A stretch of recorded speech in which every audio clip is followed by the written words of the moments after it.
앞서 보신 것처럼 경영에 복귀한 신동빈 롯데 회장의 첫 의사결정은 지주회사 개편이었습니다. 이 내용과 배경에 대해서 좀 더 자세하게 얘기 나눠보도록 하겠습니다. 이인철 참좋은경제연구소 소장 나오셨습니다. 소장님 어서 오세요.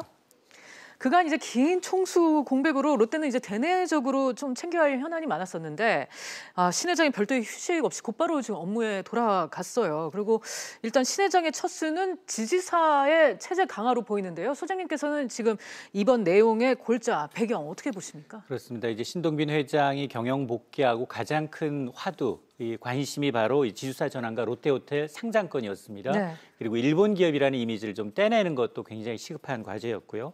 근데 이제 어제 이 시간의 대량 매매를 통해서 지금 이 롯데 지주가 롯데호텔과 롯데물산이 보유하고 있는 이 케미칼 지분 23%가량 약 2조 2천억 원 상당을 일단은 매입을 했습니다. 이러면서 의미는 크게 두 가지로 부여할 수 있겠는데 사실은 롯데하면 그동안 유통업체 그리고 식음료 업체 아니냐라는 이미지가 강해왔습니다. 그런데 전체적인 영업이익을 놓고 보면 이 케미칼이 굉장히 알짜 회사였습니다. 케미칼이 11개 회사가 거의 특히나 롯데케미칼의 경우에는 뭐 단독으로 거의 전체 그룹 영업이익의 절반 이상 54%를 차지할 정도로 막대한 캐시카우였기 때문에 이걸 지주사 밑으로 바로 둘 수 있다라는 것. 그러다 보니까 이제 실적, 연결이익에 대해서는 실적의 안정성이 기대가 되고요. 또 앞으로 이제 또 하나가 이제 자사주 소각과 배당률을 더 확대하겠다라고 천명했기 때문에 주주 친화적인 정책도 강화하겠다라는 걸 보여줬기 때문에 이번 결정은 어쨌든 이 신 회장의 의지가 강력하게 반영된 게 아니냐라는 분석입니다. 네, 소장님의 말씀을 정리해보면 정말 그룹 내에서 알짜였던 이 롯데케미칼 그룹의 영업이익을 50% 이상을 차지했다고 설명을 해주시는데 이제 롯데케미칼을 롯데지주가 그 아래에 넣음으로써 이제 지주회사로서의 그 역할을 공고히 할 수 있게 됐습니다. 자, 얘기만 들으면은 낯설고 어렵습니다. 그러니까 쉽게 보면은 신 회장의 그룹 지배력이 한층 더 강화됐다 이런 해석이 가능하겠죠? 그렇습니다. 지금 가장 관건은 한국 롯데와 일본 롯데를 전부 다 신 회장이 지배할 수 있겠느냐. 그리고 그동안 이제 국정농단 사태와 관련해서 이제 구속 수감돼 있었기 때문에 이 부분에 대한 의구심이 제기가 됐었죠. 네. 근데 지금 롯데 지주가 일단은 형식상으로 지주회사인데 신동빈 회장이 지분을 한 13%, 우호 지분을 합치면 30% 남짓을 갖고 있습니다. 근데 최대 주주인 건 맞지만 그 산하에다 알짜 회사를 하나 더 들여놓은 겁니다. 롯데케미칼. 그러면서 상대적으로 일본 롯데홀딩스의 지분율은 희석되는 겁니다. 네. 근데 이제 앞으로 관건이 뭐냐? 이 일본 롯데홀딩스가 호텔 롯데의 지분을 97% 이상 보유하고 있다는 겁니다. 그러니까 아직은 절반 정도 한 걸음을 뛰긴 뛰었는데 일본 롯데의 이 아주 경영 간섭에서 완전히 멀어지진 않았다. 그렇기 때문에 어쨌든 그 첫 걸음은 이 화학 부분을 인수함으로 해서 11개 화학 계열사를 지주회사 밑으로 둠으로 해서 일본 롯데홀딩스의 영향력에서 일부 좀 발을 빼는 그런 모습을 보여줘서 신동빈 회장의 지배력을 공고히 하는 데는 발판을 마련한 셈입니다. 네.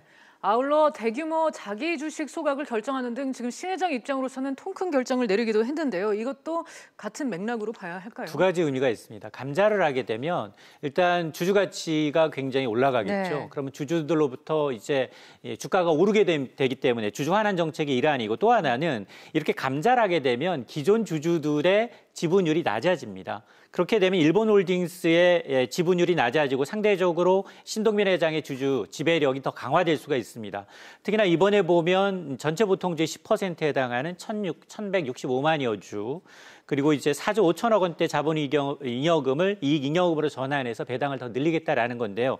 이 소각 결정이 자기 이 주식 지금 이제 분할 합병 과정에서 나타난 이 자기 주식의 약 4분의 1에 해당합니다. 굉장히 큰 지분의 자사주 소각을 결정한 거고요. 이렇게 되면 이제 경영권은 더 안정될 수 있고 그리고 한국과 일본 롯데홀딩스 지배를 강화하기 위해서 궁극적으로 앞서 제가 지적을 했던 이 호텔 롯데를 상장하게 되면 이 호텔 롯데를 상장한 이후에 롯데 지주와 다시 합병을 하게 되면 정말 그때는 완벽하게 일본 롯데와 한국 롯데를 신동빈 회장이 이제 지배를 하게 됩니다. 네.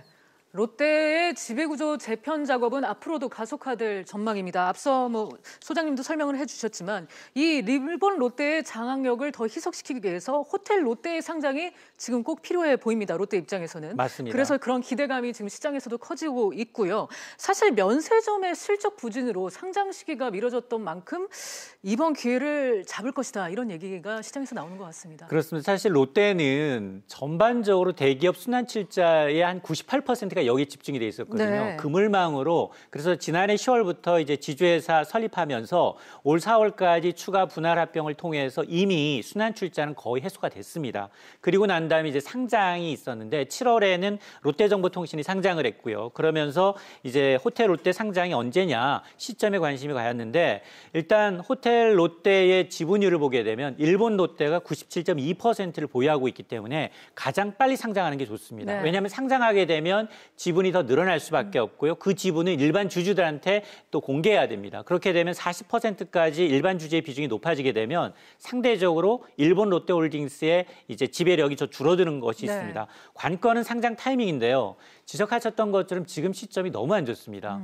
지금 사드 부지 제공과 관련해서 중국 관광객들이 한국을 방문은 하는데 롯데를 이용하지 않도록 지금 종용하고 있다는 겁니다. 그러다 보니까 지금 롯데 호텔의 사드 영향 때문이군요. 그렇습니다. 네. 호텔 롯데의 가치가 급격하게 떨어지고 있는 상황에서 상장이 지금 하게 되면 제 가치를 이제 인정받을 수 없다라는 부분 때문에 또 그리고 또 하나 난제가 이 금산벌리법에 이어서 지금 지주회사의 경우에는 금융계열사의 지분을 가질 수 없습니다. 그래서 지금 롯데지주가 갖고 있는 카드사나 캐피탈의 지분을 매각해야 되는 과정이 있기 때문에 이런 순서로 보게 되면 당장 올해 내년 좀 어렵지 않겠느냐. 업황이 좋아지는 시점 2020년이나 2021년 정도가 돼야 호텔 롯데의 상장이 이루어지지 않겠느냐라는 관측이 나오고 있습니다. 네.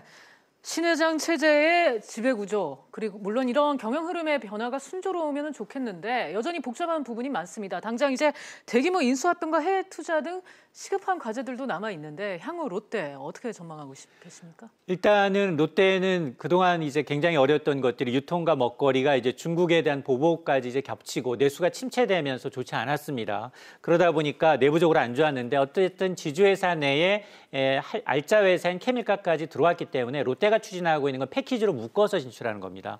그러면서 단기적으로는 지금 일단 이 해외에서 롯데 케미칼이 지금 4조 원대 규모의 이제 인도네시아 투자가 이제 시급한 상황인데요.